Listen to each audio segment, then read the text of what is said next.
Hello dear students, we will start a next topic of unit 1. Okay हमने जो last lecture में पढ़ा था उससे आगे का जो टॉपिक है सेल थियरी वो हम स्टार्ट कर रहे हैं। एंड आई होप आपको ये सभी लेक्चर्स में प्रॉपरली नॉलेज आ गया होगा। दैट मीन्स मैंने जो समझाया वो पूरा समझ में आ गया होगा। ओके तो कोई भी दिक्कत हो या डाउट हो तो आप ये बुक्स जो मैंने बोली थी नीरव प्रकाशन ये आप साथ में रखना और ये लेक्चर्स देखना, आपको डेफिनेटली इजीली समझ में आ जाएगा। सो अभी हम स्टार्ट करते हैं next lecture. Cell theory. Cell theory के बारे में आप सभी लोगों ने पढ़ा होगा। सेल थियरी क्या है वो हम डीप में जानेंगे। रॉबर्ट हुक जो इंग्लिश साइंटिस्ट है उन्होंने ये टर्म सेल जो होता है वो टर्म्स दिया था कि दिस इज़ दी सेल। ऐसा एक वर्ड देने वाला साइंटिस्ट जो इंग्लिश साइंटिस्ट है वो था रॉबर्ट हुक इन दी 1665। सेल का डेफिनेशन आप लोगों को नहीं मालूम होगा या मालूम होगा तो वेल एंड गुड। सेल क्या है? Cell is the structure and functional unit of the body is equal to cell. Okay, the term cell was derived from a Latin word cellular meaning little room or chamber. Cell आप लोगों ने देखा होगा कि cell क्या क्या होता है। cell बहुत सा छोटा होता है, that's why they can say a little room or as well as chamber. Latin भाषा जो होती है वो लैटिन भाषा के अंदर ये सेल को लिटिल रूम और चैम्बर ऐसा नाम दिया गया है। एंटोन वॉन ल्यूवेंकहॉक इन 1674 ये जो साइंटिस्ट है वो डच माइक्रोस्कोप्स है। मतलब ये माइक्रोस्कोपिस्ट साइंटिस्ट है जिन्होंने first living cells like bacteria वो ऑर्गेनाइज किया था। लिविंग सेल्स बैक्टीरिया ऑर्गेनाइज किया था। वो कहाँ से ऑर्गेनाइज किया था? द टार्टर ऑफ टीथ, मतलब जो आप लोगों ने टार्टर देखा होगा। वो टार्टर के टीथ में थे वो बैक्टीरिया किए थे observe. Then protozoans, then erythrocytes, sperm cells, ये सभी मतलब ये सभी सेल्स में से बैक्टीरिया आइसोलेट किए थे।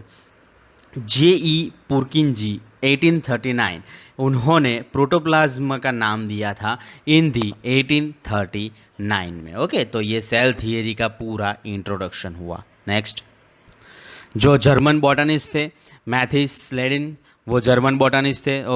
इन 1838 में उन्होंने फर्स्ट रिपोर्ट किया था प्लांट टिश्यू के बारे में। उसके बाद जर्मन जूलॉजिस्ट थे थियोडर स्वान, वो थियोडर स्वान ने ऑब्जर्वेशन किया था एनिमल टिश्यू के बारे में। उसके बाद जो सेल था प्लांट का और एनिमल का उन्होंने डिफरेंट भी किया था। वो डिफरेंट करने वाला साइंटिस्ट जो था वो था स्वान। उसके बाद जो स्वान ने हाइपोथेसिस थियरी निकाली थी वो उनके ही नाम से कंबाइन की गई थी, Schleiden and Schwann in 1839। The cell theory states that, मतलब ये सेल थियरी कहाँ कहाँ पे काम आती है वो आपको दिखाया है।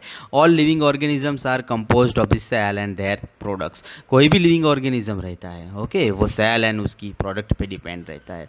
All cell arise from pre existing cell, मतलब जो भी कोई सेल होता है वो पहले रिमूव हुआ ही होता है क्योंकि वो नया फॉर्म नहीं होता। आप कोई भी चीज़ ले लो, कोई भी वो चीज़ न्यूली इन्वेंट कब होती है? जब वो उसका रॉ मटेरियल पहले होता है तब। कोई भी चीज़ का रॉ मटेरियल होता है तभी वो न्यू इन्वेंट होती है। तो सेल का भी ऐसा ही होता है। Next, all cells are basically like chemical compositions and metabolic activity. कोई भी सेल होता है वो केमिकल कंपोजिशंस और मेटाबॉलिक एक्टिविटी पे डिपेंड ही रह के वो काम करता है। Each cells a mass protoplasm that contains a nucleus bounded by cell membrane with और विदाउट सेल वॉल। कोई भी सेल होता है वो प्रोटोप्लाज्म के साथ उसके साथ मतलब न्यूक्लियस बाउंड होता है। वो न्यूक्लियस बाउंड कहाँ कहाँ पे रहता है? तो सेल मेम्ब्रेन पे। सेल मेम्ब्रेन के साथ न्यूक्लियस बाउंड होता है इन दी प्रोटोप्लाज्म। प्रोटोप्लाज्म एक सेल है, वो सेल का एक न्यूक्लियस है और वो न्यूक्लियस किसके साथ बाइंड है? सेल मेम्ब्रेन के साथ। वो सेल मेम्ब्रेन किसके साथ होती है? चाहे विथ सेल वॉल और विदाउट सेल वॉल। मतलब सेल वॉल होता है तब भी ये प्रोटोप्लाज्मा होता है, सेल वॉल नहीं होती तब भी ये प्रोटोप्लाज्मा होता है। ओके, मतलब कोई भी सेल डिपेंड करता है सेल मेम्ब्रेन पे, इतना आपको याद रखना है। In fact, the last point was addition. Rudolf Virchow in 1855, German pathologist है ये, who made the important declaration that new cells arise from the division of pre-existing cells. मतलब कोई भी pre-existing cells है उसमें से जो सेल निकलता है उसका डिवीज़न होता है। मतलब कोई एक सेल रहता है, वो एक सेल का दो सेल बनता है, डिवीज़न होता है। ओके, मतलब वो हुआ सेल लिनेज। ओके, ये रुडोल्फ विच्रो ने साइन किया था, वो थे जर्मन पैथोलॉजिस्ट। ओके, मतलब जो भी कोई एक सेल रहता है वो एक सेल में से दो सेल, दो में से चार, ऐसे डिवीज़न होता है। दैट मीन्स आपको मतलब आपने पढ़ा होगा या मैं आपको याद दिला दूँ, एन एन को आप सिंबलाइज करते थे सेल को। Okay, cell is equal to N is equal to 2n, 2n is equal to 4n, 4n is equal to 8n। ऐसे आपने 12th साइंस बायोलॉजी में आपने ये स्ट्रक्चर देखा होगा। ओके, n में से 2n, 2n में से 4n, 4n, 4n में से 8n, 8n में से 16n। ओके, तो ये डिवीज़न हुआ सेल का। नेक्स्ट, अभी जो सेल थियरी है उसका एक्सेप्शन, मतलब जो सेल थियरी है उसमें एक्सेप्ट क्या हुआ, मतलब जितना लेने जैसा था वो थियरी मैंने आपको बता दिया। अभी जो नहीं चाहिए वो क्या है, cell theory does not have universal application. मतलब वो पूरी यूनिवर्सल एप्लीकेशन नहीं है, सबके लिए ये एप्लीकेशन नहीं है सेल थियरी। ओके, किसी ना किसी कोई भी साइंटिस्ट नया आता है तो वो कोई अलग सेल थियरी देता है, कोई नया साइंटिस्ट कोई अलग सेल थियरी देता है। ठीक है, तो that's why cell theory does not have universal application. Viruses, viroids, prion don't have cellular architecture. मतलब जो भी ये बैक्टीरियल कंपोजिशंस है वो अपने आप में सेल्यूलर आर्किटेक्चर नहीं है। Eubacteria and archaebacteria do not have organise nucleus. Okay, eubacteria और आर्ची बैक्टीरिया इसके पास न्यूक्लियस नहीं रहता है। और आप सब लोग जानते हैं कि सेल जो होता है प्रोटोप्लाज्मा वो न्यूक्लियस में होता है, और न्यूक्लियस जो है वो सेल मेम्ब्रेन के साथ बाउंड होता है। ओके, सर्टेन आल्गी ये साइंटिफिक नेम है, फंजाई, राइजोपस, म्यूकर ये साइंटिफिक नेम है। ओके, ये सब में प्रोटोप्लाज्मा नहीं होता है। RBCs and mature slash tube cell wall live without nucleus other cell organism. मतलब आरबीसीज के जो भी सेल वॉल रहते हैं वो अपने आप में मतलब न्यूक्लियस के विदाउट भी वो ग्रो कर सकते हैं। ओके, ये थी exception of cell theory. Next, अभी हम जानेंगे टाइप ऑफ सेल, कितने टाइप्स के सेल होते हैं वो हम जानेंगे। First one prokaryotic cell, second one is eukaryotic cell and third one is mesokaryotic cell. Okay, तो प्रोकैरियोटिक सेल क्या है? Prokaryotic cell that means primitive type cell characterized by absence of nucleus as only one membrane. Okay, कोई भी एक membrane के साथ वो nucleus नहीं रहता है। ठीक है, प्रोकैरियोटिक सेल के अंदर न्यूक्लियस नहीं रहता है, तो ये हुआ प्रोकैरियोटिक सेल। और वो साइटोप्लाज्म कंटेन होता है DNA, RNA, ribosomes, other substance, but it does not contain endoplasmic reticulum ER.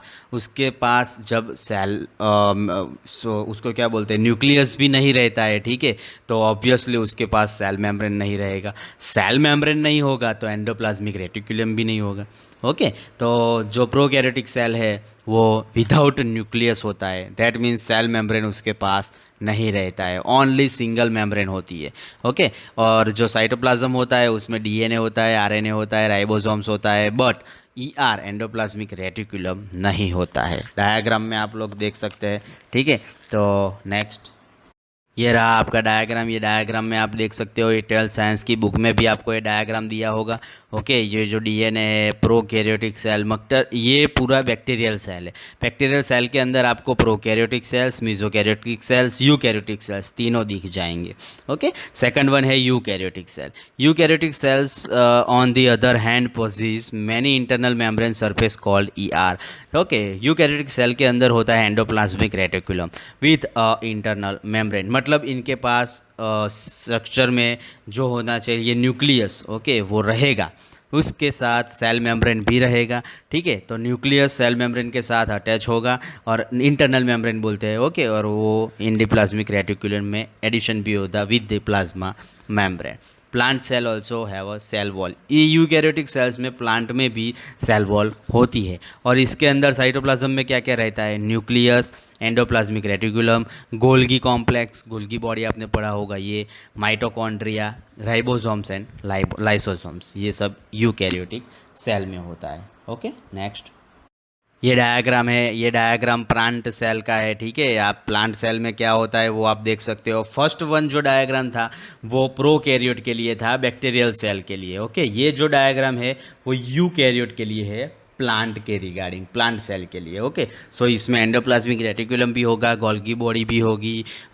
उसके बाद जो कणव सूत्र होता है, आपने गुजराती में बोला होगा, उसको बोलते हैं हम माइटोकॉन्ड्रिया। न्यूक्लियस, एंडोप्लाज्मिक रेटिकुलम, ये सब इसमें आ सकता है। ओके, तो ये आप डायग्राम आपने 12th साइंस की बुक में तो होगा ही, बट इसमें आप प्रॉपरली देख लेना, इजीली गाइड हो जाएगा। Okay, next. And last cell is mesokaryotic cell. In the type of cell possess organized nucleus but chromosomes contain acidic proteins. Okay, इसमें न्यूक्लियस होता है, सेल और मेम्ब्रेन के साथ ही होता है, ठीक है, बट इसके साथ और भी कुछ होता है, वो होता है क्रोमोसोम, एसिडिक प्रोटीन के साथ। ओके, मतलब मिसोकैरियोटिक सेल में प्रोकैरियोटिक सेल के भी थोड़े गुण होते हैं, यूकैरियोटिक सेल के भी थोड़े गुण होते हैं।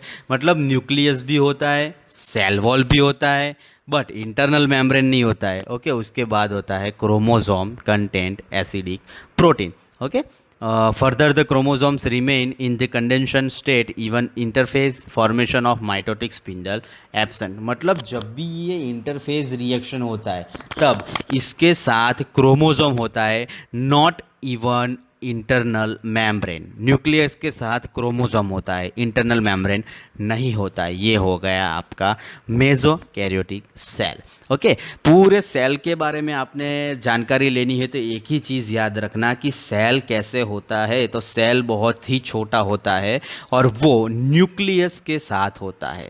ओके, न्यूक्लियस जो प्लाज्मा है, प्लाज्मा के अंदर न्यूक्लियस होता है, न्यूक्लियस में सेल होता है, और वो सेल आपके आउटर मतलब मेम्ब्रेन जो है, ओके, इंटरनल मेम्ब्रेन, उसके साथ अटैच्ड होता है। और वो इंटरनल मेम्ब्रेन सेल वॉल के बिना भी रह सकती है और भी सेल वॉल के साथ भी रह सकती है। ओके, मतलब इंटरनल मेम्ब्रेन को किसी भी सेल वॉल की ज़रूरत नहीं है।